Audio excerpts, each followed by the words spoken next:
अच्छा, हमारा क्या देखना रह गया अभी? लास्ट 3 पार्ट रह गए।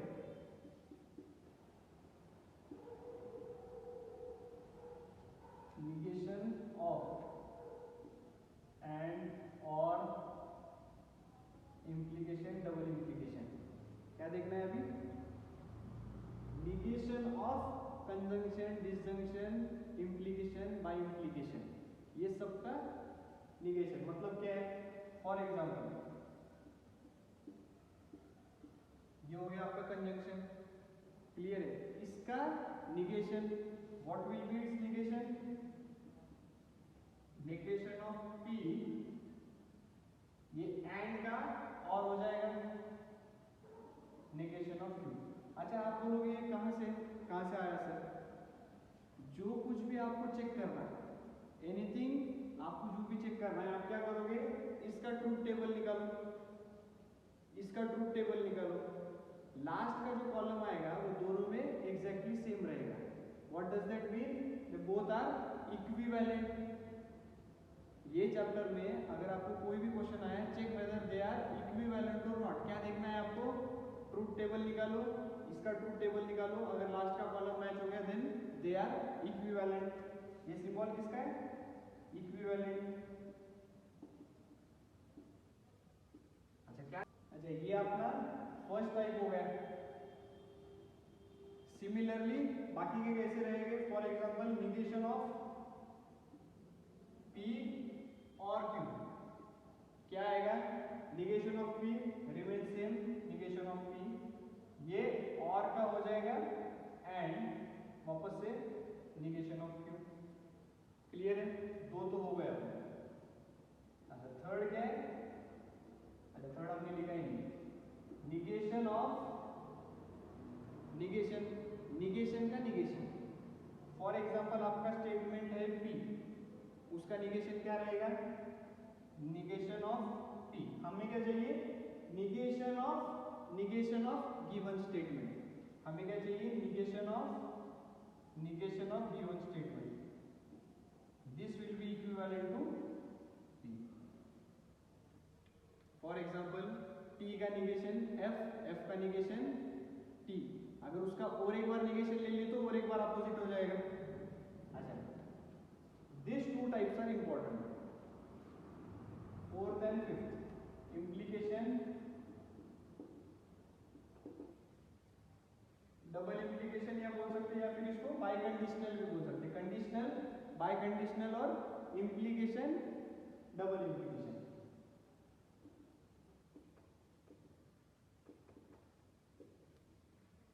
अच्छा, इसके लिए आपको थोड़ा मेहनत करना पड़ेगा।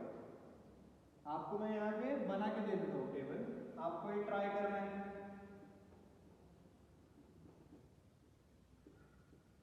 हमने क्या लिखा है यहाँ पे? Negation of conditional statement. ये क्या है? Conditional statement. Negation of conditional statement, इसका मेरे हिसाब से आएगा P and negation of Q. ये कैसे चेक कर लो फटाफट।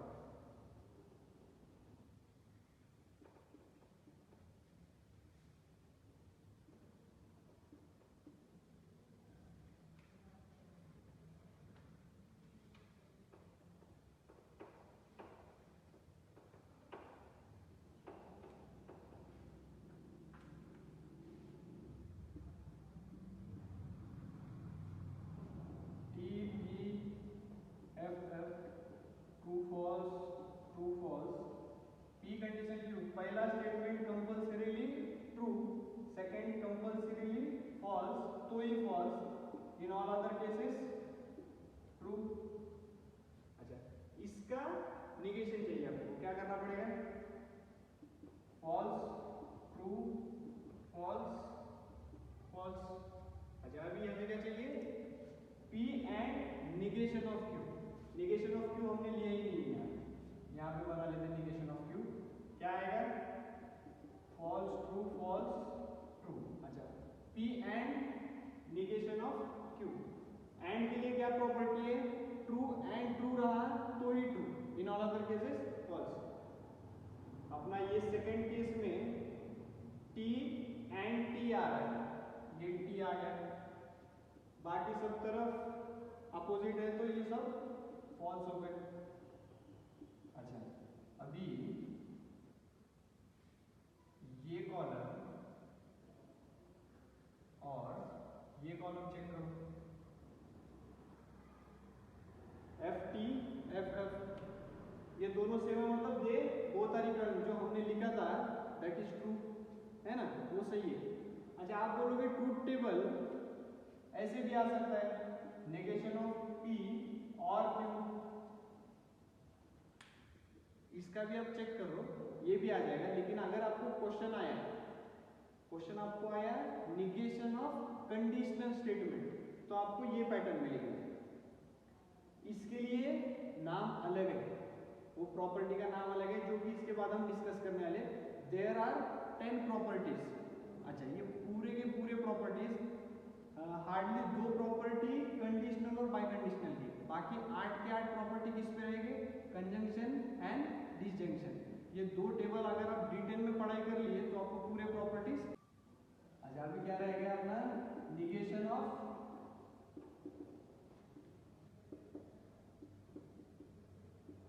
Bye conditional statement, negation of bye conditional statement. Bye conditional statement क्या है? अच्छा, हमें अभी तक इसमें यही पढ़ा था, if there is a word, if and only if it is biconditional. इसका मतलब क्या होता है? P is dependent on Q और Q is dependent on P। हमें क्या करना है अभी? Negation of bye conditional. तो हम निगेशन किस चीज का देखने वाले? P कंडीशनल Q और Q कंडीशनल P। इसका मीनिंग ये है, हम इसका निगेशन देखने वाले। क्लियर है? अच्छा, इसका क्या आ जाएगा हमें पता है, इसका निगेशन आता है P and negation of Q, और इसका निगेशन क्या आता है? Q and negation of P, Q and negation of P। तो अगर आपको निगेशन ऑफ ये चीज पूछा जाए तो आपको ये लिखना पड़ेगा। अच्छा, आपको अगर डाउट आ रहा है सही है क्या करो, एक ही ट्रिक है अपने पास, इसका ट्रूथ टेबल निकालो, इसका ट्रूथ टेबल निकालो, चेक कर लो। क्लियर है? अच्छा, एक छोटा पॉइंट, हमने क्वांटिफायर्स पढ़े थे, है ना। First was universal quantifier, second one was existential quantifier. उसमें वर्ड्स क्या यूज हो रहे थे? यूनिवर्सल के लिए एवरी एलिमेंट और एग्जिस्टेंशियल के लिए एग्जैक्टली वन या सिंगल एलिमेंट। ठीक है, हमें क्या करना है, निगेशन ऑफ क्वांटिफायर्स अगर आया तो सम के जगह एवरी लिखना है, एवरी के जगह सम लिखना है। क्लियर है? जैसे हमने बोला ये लास्ट सेकेंड पार्ट है that we are going to discuss. इसमें क्या होने वाला है, ये सब लॉज है। अच्छा, लॉ मतलब एकदम हार्ड टाइप लॉ नहीं है, एकदम बेसिक लॉ है। पहले तो चैप्टर ही इजी है, उसमें लॉ मतलब ज्यादा हार्ड नहीं रहेगा। क्यों? ओनली एंड ओनली कंजंक्शन और डिसजंक्शन के 8 लॉज है, वो आपको टेबल में देख के भी पता चल जाएगा। फॉर एग्जाम्पल, उनका क्या बोलना है? फर्स्ट वन, आइडेंटिपोटेंट लॉ में P और P is equivalent to P, P and P is equivalent to P। इसका क्या मतलब हुआ? पहला स्टेटमेंट ट्रू है, सेकेंड स्टेटमेंट ट्रू है, और में उसका रिजल्टेंट भी वही रहेगा। चेक कर लो, ट्रू और ट्रू, ट्रू ही रहेगा। फॉर एग्जाम्पल, P के जगह फॉल्स है। क्लियर है? P का ट्रूथ वैल्यू है फॉल्स, फॉल्स और फॉल्स, फॉल्स ही रहेगा। हमें टेबल में पता है, बस उसके लिए एक नाम दिया है उन्होंने। What is the law? Idempotent law. Similarly for conjunction, true and true रहा तो ट्रू है, फॉल्स एंड फॉल्स रहा तो भी फॉल्स है। क्लियर है? चीज वही है, सिर्फ उन्होंने डिस्क्रिप्शन करके उसका नाम दिया है आइडोम्पोटेंट ब्लॉक। सेकेंड होता है इसने उसको हाथ मिलाया या उसने इसको हाथ मिलाया, इट डजेंट मैटर। मतलब क्या है, P और Q is equivalent to Q और P। इसने इसको हाथ मिलाया क्या, उसने उसको हाथ मिलाया क्या, it doesn't matter, answers remain same. P और Q फॉर एग्जांपल ट्रू। अच्छा एक टेबल सामने रखो सिर्फ, क्लियर है, ये टेबल सामने रखो, बाद में P की जगह वैल्यू सोच लो। For example P is true और ये फॉल्स है। ट्रू और false is equivalent to false और ट्रू, आंसर में कुछ फर्क नहीं पड़ने वाला, क्लियर है। एसोसिएटिव लॉ, अच्छा आपको एक बोलना रहेगा, ये तीनों जो है ये मल्टीप्लिकेशन की प्रॉपर्टी एक्सेप्ट करते हैं। ऐसा कहीं दिया नहीं है, नहीं तो आप बोलोगे हमारे क्लास में तो बताया नहीं, टेक्स्ट बुक में भी नहीं है। मैं आपको समझाने के लिए बोल रहा हूँ। अगर आपने 3 मल्टीप्लाइड बाय 4 किया या 4 मल्टीप्लाइड बाय 3 किया, कुछ फर्क पड़ने वाला है क्या, नहीं पड़ना है। सिमिलरली एसोसिएटिव में क्या है, P और Q और R is equivalent to P और Q और R। उन्होंने क्या किया है, सिर्फ ब्रैकेट चेंज करके दे दिए। मतलब आप पहले ये मल्टीप्लाई करो, उसके बाद इसको मल्टीप्लाई करो, या इसको इन दोनों के मल्टीप्लिकेशन से मल्टीप्लाई करो, आंसर रिमेन्स सेम। मल्टीप्लिकेशन में भी यही है, 2 into 3 into 4 is equal to 2 into 3 into 4, answer तो वही रहेगा। अच्छा डिस्ट्रीब्यूटिव लॉ क्या है, P और, अच्छा फॉर अच्छे से देखो स्टेटमेंट क्या है, यहाँ पे और है, यहाँ पे एंड है, क्लियर है। अगर ये आपको मल्टीप्लिकेशन में आता था तो 3 multiplied by 4 plus 5 for example, तो आप क्या करते थे, 3 इंटू 4 प्लस 3 इंटू 5, यहाँ पे भी सेम ही है। P और Q इसका इसके साथ मल्टीप्लिकेशन हो गया, this science remain same, again this multiplied by third term, clear है। अच्छा ये किसी भी चीज में किसमें भी डाउट आ गया तो क्या करना है, लेफ्ट हैंड साइड का ट्रूथ टेबल निकालो, राइट हैंड साइड का ट्रूथ टेबल निकालो, मैच हो गया तो प्रॉपर्टी सेटिस्फाई हो गई। यहां तक क्लियर है। फर्स्ट आप ट्रूथ टेबल से निकाल सकते हैं, this 3 properties is exactly equal to multiplication property. जो भी मल्टीप्लिकेशन में प्रॉपर्टी यूज कर सकते हैं आप, ये तीनों में भी यूज कर सकते हैं। आइडेंटिटी लॉ क्या है, यहाँ पे चेक करो। अभी आपको अगर क्वेश्चन आया है P और F, मतलब क्या है, फर्स्ट स्टेटमेंट है, सेकेंड स्टेटमेंट की ट्रूथ वैल्यू है फॉल्स, अगर और में एक फॉल्स है। अच्छा फॉल्स के लिए रूल क्या है अपने पास, फॉल्स और फॉल्स इज फॉल्स। अगर ट्रू और फॉल्स आ गया या फिर दोनों में से एक भी चीज अपोजिट आ गई अदर देन फॉल्स, मतलब अगर एक भी चीज ट्रू आ गई तो आंसर क्या हो जाएगा, ट्रू। कंपल्सरीली और के लिए F और F ही चाहिए। यहां पे उन्होंने क्या दिया है, P और F, ये तो पक्का है, फॉर श्योर अपने पास फॉल्स आ गया, मतलब जो आंसर है वो किस पे डिपेंडेंट है, इस पे डिपेंडेंट है। अगर यहाँ पे ट्रू आता है तो आंसर भी ट्रू आ जाएगा। फॉर एग्जांपल देख लो, यहाँ पे ये सेकंड स्टेटमेंट यहाँ पे फॉल्स है, ये ट्रू है इसलिए यहाँ पे ट्रू है, ये फॉल्स है इसलिए यहाँ पे फॉल्स है। सेकंड स्टेटमेंट तो फॉल्स ही था अपने हिसाब से, आंसर किस पे डिपेंडेंट हो गया, जो पहला स्टेटमेंट था उस पे डिपेंडेंट हो गया। अगर ट्रू है तो आंसर ट्रू आ गया, फॉल्स है तो फॉल्स आ गया। अच्छा P और T के लिए क्या आएगा, अपने पास एक ही रूल है, फॉल्स और फॉल्स रहा तो फॉल्स है, in all other cases true.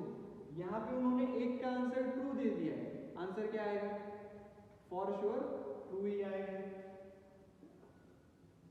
एक भी चीज ट्रू आ गई तो आंसर ट्रू आता है और के लिए, यहां पे और है, इसके लिए चेक करता हूँ, अब आपको क्लिक हो जाएगा। इसमें क्या करना पड़ेगा आपको, P एंड F दिया है उन्होंने। एंड में क्या है अपने पास रूल, ट्रू एंड ट्रू तो ही true, in all other cases false. मतलब एक भी चीज फॉल्स आ गई तो resultant answer will be false. यहाँ पे एक उन्होंने फॉल्स दे दिया तो for sure answer will be false. अच्छा, इसमें क्या करा है उन्होंने, एक आंसर ट्रू दिया है उन्होंने, मतलब आपका रिजल्टेंट आंसर किस पे डिपेंडेंट हो गया, इस पे आ गया। दोनों की दोनों ट्रू रहे तो ही ट्रू है, in all other cases false. मतलब यहाँ पे ट्रू आ गया तो आंसर ट्रू, यहाँ पे फॉल्स आ गया आंसर फॉल्स। अच्छा, यहाँ तक हो गया। अभी अपने पास क्या है, कॉम्प्लीमेंट लॉ। कॉम्प्लीमेंट का मतलब क्या होता है, उसको छोड़ के बाकी पूरा इन सेट्स। यहाँ पे क्या रहेगा, अगर P स्टेटमेंट है तो कॉम्प्लीमेंट उसका अपोजिट निगेशन हो गया। मतलब आपको अगर स्टेटमेंट आया P and negation of P या फिर P और निगेशन ऑफ P। अच्छा, इसमें आंसर क्या क्या आएंगे, अगर ये अपोजिट है, अगर ये ट्रू है तो ये फॉल्स आ रहा है। मतलब एंड में अगर अपोजिट आ गया तो आंसर आपका हमेशा फॉल्स ही आएगा। क्यों आएगा false, because we have true and true, true in all other cases false.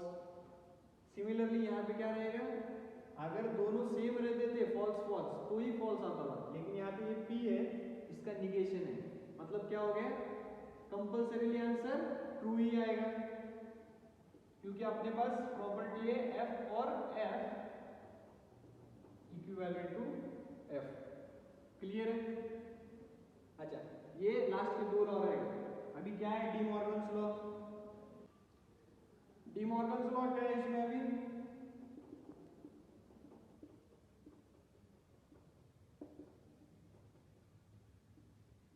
Negation of P और Q या negation of P and Q।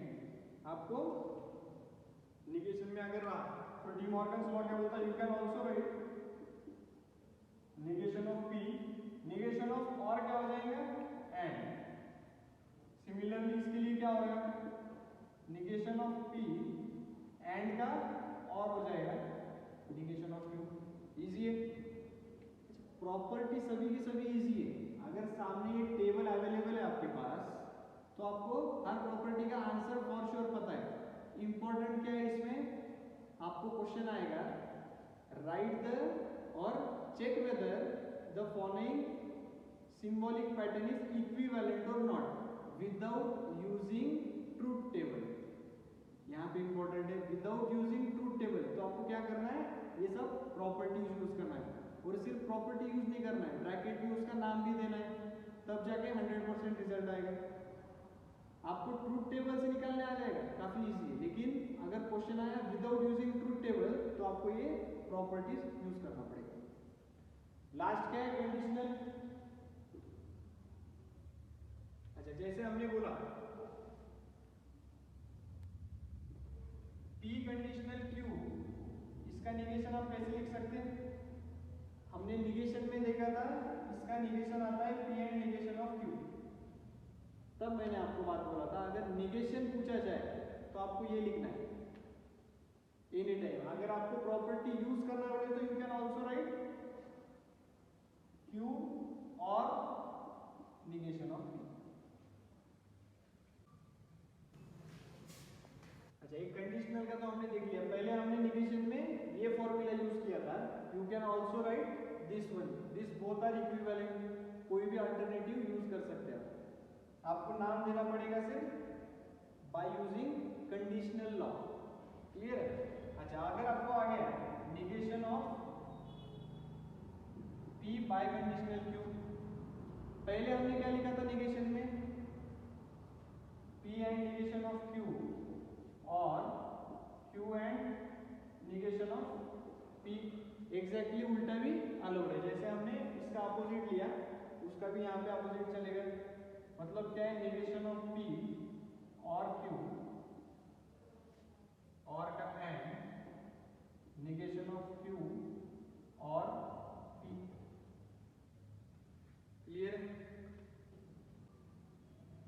We are on the last point of this chapter. Mathematical logic का last point क्या है? Venn diagram. अच्छा, मैंने आपको जब भी 11th में अपने कुछ चैप्टर्स हुए थे तब मैंने आपको बोला था अगर 11th लॉजिकली आप पूरा के पूरा समझ लेते हो तो आपको काफी सारे चैप्टर्स 12th में इजी जाएंगे। क्यों बोला था हमने? एग्जाम्पल देख लो। अभी मैथमेटिकल लॉजिक में जो भी आपने अभी conjunction, disjunction, negation, conditional, biconditional पढ़ा है, they are exactly equal to whatever points you are studied in set theory। Set में आपने क्या क्या पढ़ा था? आपने सेट में यूनियन पढ़ा था,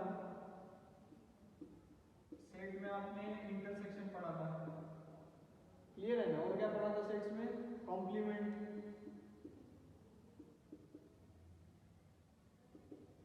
उसके बाद सबसेट, क्लियर है ना? याद आ रहा है ना सब कुछ? यूनियन मतलब क्या? सभी के सभी इंक्लूड हो गया। इंटरसेक्शन में एंड वाला सिंबल था। कॉम्प्लीमेंट मतलब उसको छोड़ के बाकी रहने वाला सब के सब। सबसेट मतलब अगर ये पूरा यूनिवर्सल सेट है या फिर सेट है, ये वाला सबसेट हो गया। याद आ रहा है ना कुछ कुछ? अच्छा, इन्होंने क्या बोला है? वेन डायग्राम में आपको वर्डिंग्स आएंगे, क्लियर है?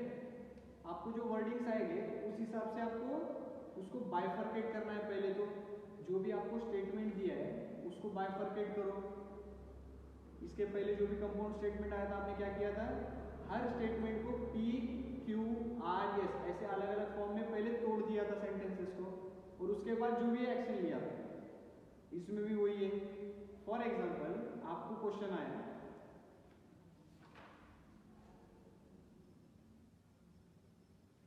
Some hard working students are obedient. आपको क्वेश्चन आया है, some hard working students are obedient. क्या करोगे आप? सबसे पहले तो ये दो स्टेटमेंट्स को अलग अलग डिस्ट्रीब्यूट कर दो। पहला स्टेटमेंट लिखा मैंने, चलो सम निकाल लेते हैं। Students are hard working. क्यों मैंने लिखा है स्टूडेंट्स आर ओबीडिएंट।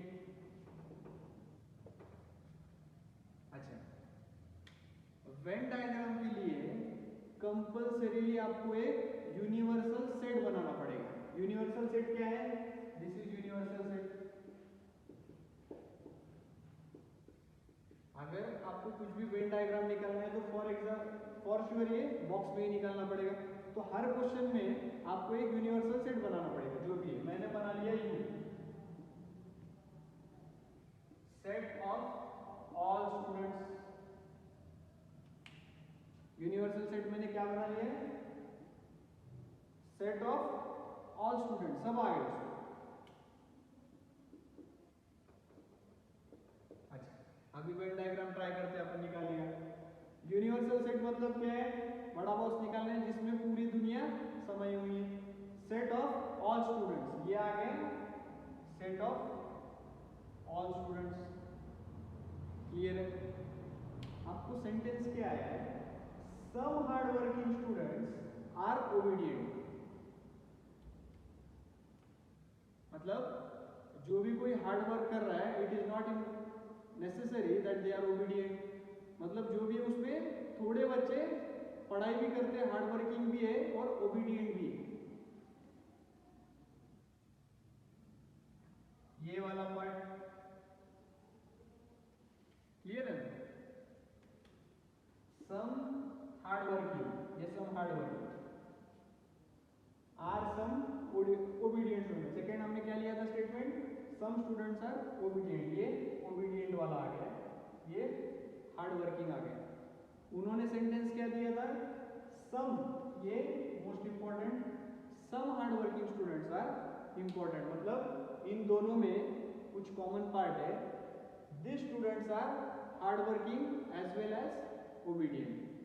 इसमें आपको एंड और ये वर्ड्स देखना नहीं है, आपको जनरल टर्म्स में इसको डिस्ट्रीब्यूट करना है। जो भी सेंटेंस आएगा उसको बाइफरकेट करो।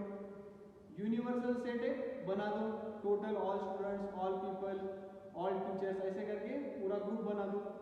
और उसके बाद वेन डायग्राम जो भी वर्डिंग आई है उस हिसाब से वेन डायग्राम निकालो। This is our last part. आपको एक्सरसाइज ट्राई करना है, एक्सरसाइज ट्राई करो। अगर कोई पर्टिकुलर क्वेश्चन समझ में नहीं आ रहा then we can discuss on WhatsApp.